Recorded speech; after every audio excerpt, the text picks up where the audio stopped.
for it to be weekend. I mean, it's Monday already. Why are we already on weekends? Okay. But then another dish tomorrow was from today and no, if it was up to me or if it was my perfect world, weekend, every day would be weekend. Because one has knows around. DJ Tabzen or future no Kwazi, but Puma Kim Church coming to you with Demore Fit Son Lisejo and Known to X. So, not going to be catching a kitchen 15 minutes past 8 on the dot. We are back. Robiaka Drasho, Rwa, Aburaro, Rwa, and Benyam Shimo Pezie, Namusi, Renanyabezano, Yaquinesa, Gamanda, Zonekanjubia.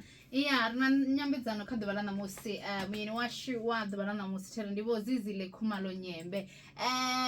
And the Otongana Chivendai. What about Venda? Because I'm about to vend. The Macharon. Urini. Abu T, what I mean. No, you're one of us. No, she's very good. You can tell that she knows what she's doing. Yeah. Welcome to Univen Community Radio Station. Thank you so much. Feels like a homecoming. Actually. Yeah, it actually do, and I love how you're looking. The earrings and all of that, African green. I'm very old. So, in just a second, can you just please introduce yourself to our listeners out there? Zizile Khumalo-Nyembe is my name and surname.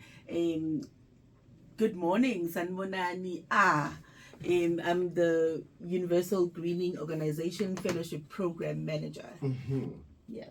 We're welcoming you today. Univen Breakfast Rush.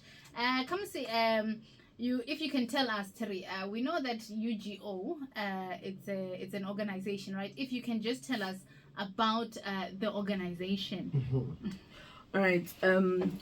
Maybe to start off just with the introduction, when I said it feels like a homecoming, it's because the Universal Greening Organization was actually founded here at Univen back in 2014 by university students that cared about the environment, that wanted to ensure that lessons about the green economy do not only end in class, but actually get out there and penetrate into the community. Started off with river cleaning campaigns and got the community interested in, is there a way that we can possibly sustain ourselves? Can we begin to look at the green economy from an environmental point of view, as an asset where the land feeds us, where we take care of the land and the land takes care of us?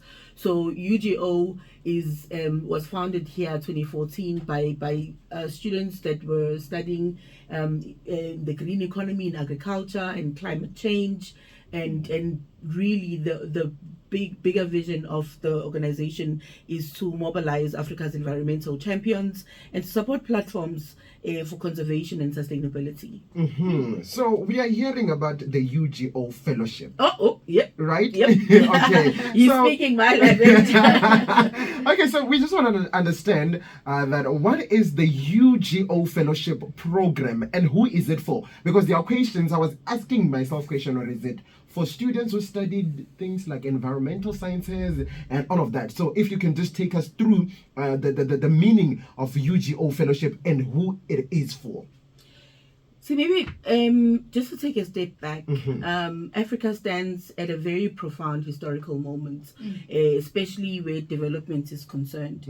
And in this continent, we're endowed with a lot of abundant natural resources, fertile land, vast biodiversity, critical mineral reserves, but we're still at the bottom of the food chain in as far as economically it's concerned. So the UGO fellowship program is wanting to not only shape the narrative, but also capacitate leadership, ethical leadership. We are looking at African Union Vision 2063 and saying the people that are going to be leading the continent in the next few years are actually in universities currently. So when we're speaking about the lack of ethical leaders throughout the continent, we're saying through the program we want to shape the thought processes, want to sharpen the minds of the people that are going to be assuming leadership positions in the near future. So the program itself focuses on 7 key components, and I think that's what actually makes it unique from other programs. Maybe to answer your question directly straight there, so that we don't waste anybody's time. Amika, it's a Monday and we already want it to be a weekend. Exactly. So we are focusing or targeting young people that are students in the green economy or sustainability space, because this is in line with the mandate of what our organization is.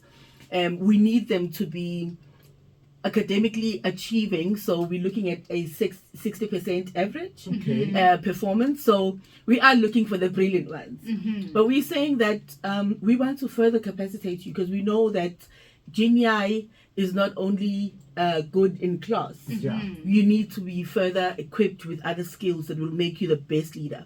So the modules touch into personal development. They speak to ethical leadership, social entrepreneurship, technology and innovation, sustainability, community development, and one of our most exciting is the one that's actually facilitated by the Department of International Relations in South Africa, and that course is diplomacy, etiquette, and protocol.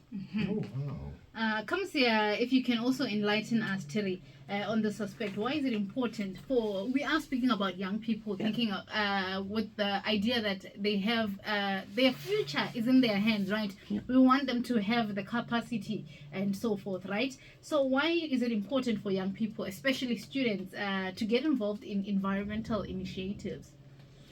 Look, Africa's current moment presents a very rare and urgent strategic opportunity, and that is focusing on the fact that we are in a youth bulge. The majority of the population in the continent are young people.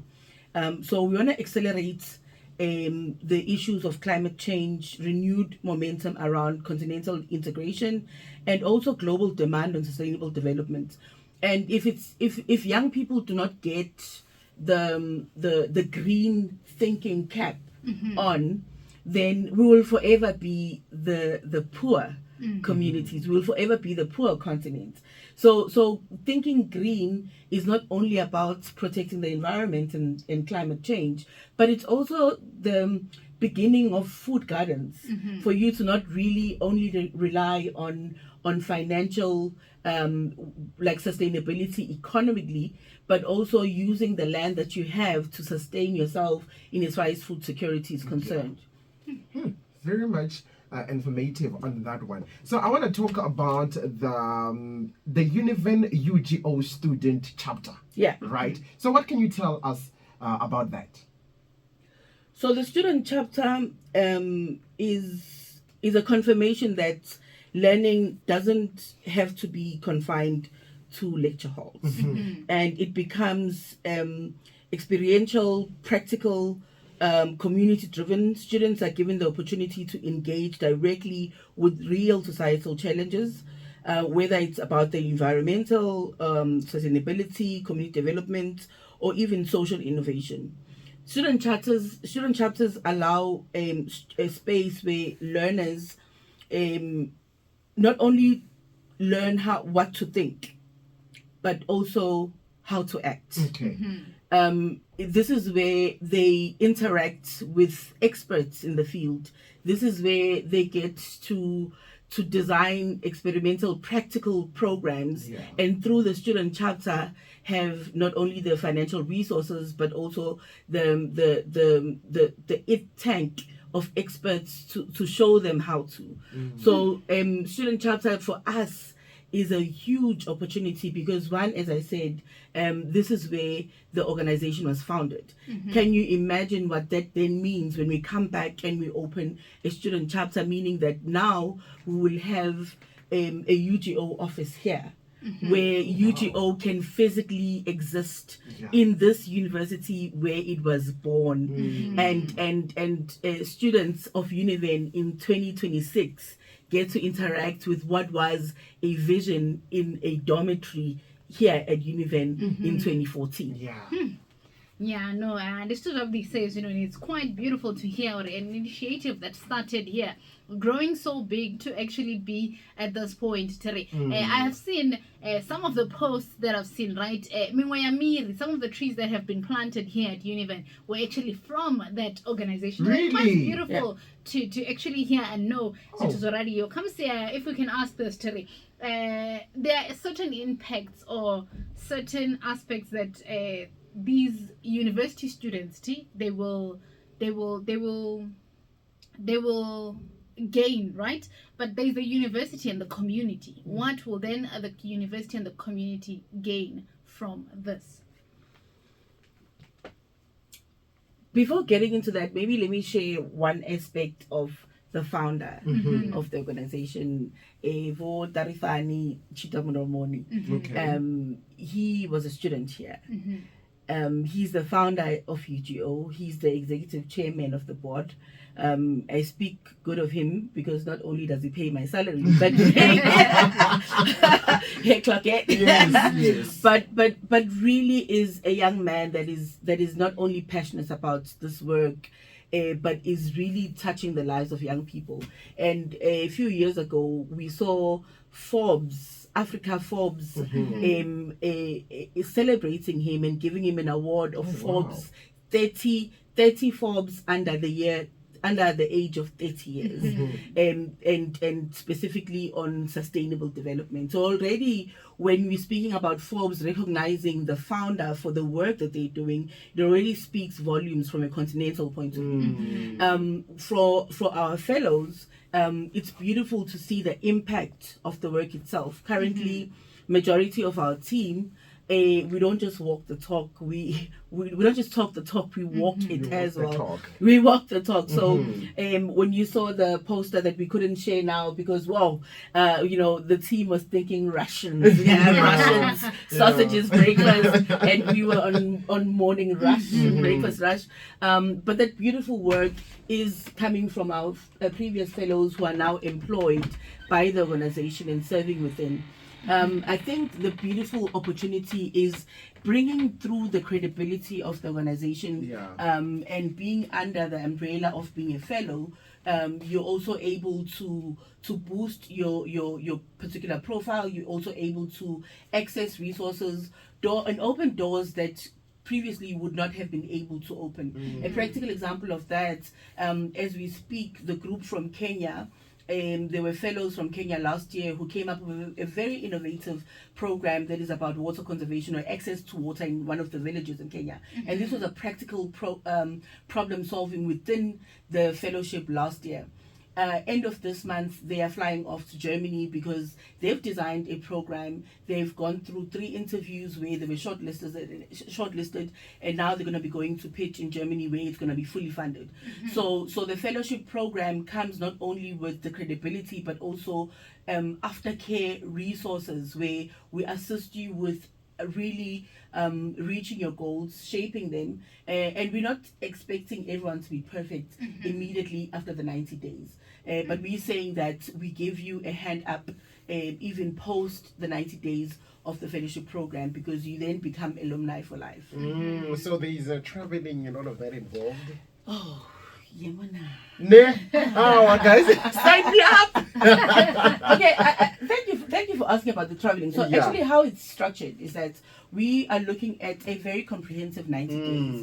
The 83 days are online training, and it's touching onto the content that I spoke about, those 7 modules that I spoke about before. And then the last 7 days include what would be your international exchange, where it touches deeply on our targets, mobilization. Who are the young people that we are specifically targeting, as you wondered earlier on. So for you to be eligible, number one, you need to be aged between 18 and 32. Okay. You need to be a citizen of any of the participating countries, and I'm gonna get to that. Okay. I'm gonna get to that. you need to be currently enrolled in a university, specifically studying anything in the green economy or sustainability. You need to have 60% aggregate, as I said earlier on. You must not have ever traveled outside your country of birth. Okay. You must have never owned a passport in your life. You must have never entered an aeroplane, aka a bus, in your life. Going somewhere. Not even a vacation. No, vacation, famcation. Okay, none of that. Okay. None of that. We also need to create this opportunity for good citizens. So you must not have had a criminal record. But what's also very, very important to us is that we need to know that you are coming from either a previously or currently disadvantaged background. Okay. So that because this program is saying beyond your mental capability in performance, we want to give hope. Okay, no.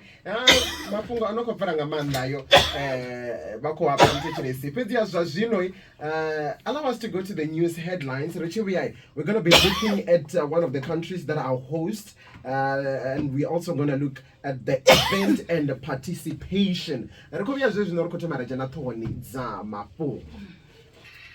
News headlines on Univan Community Radio.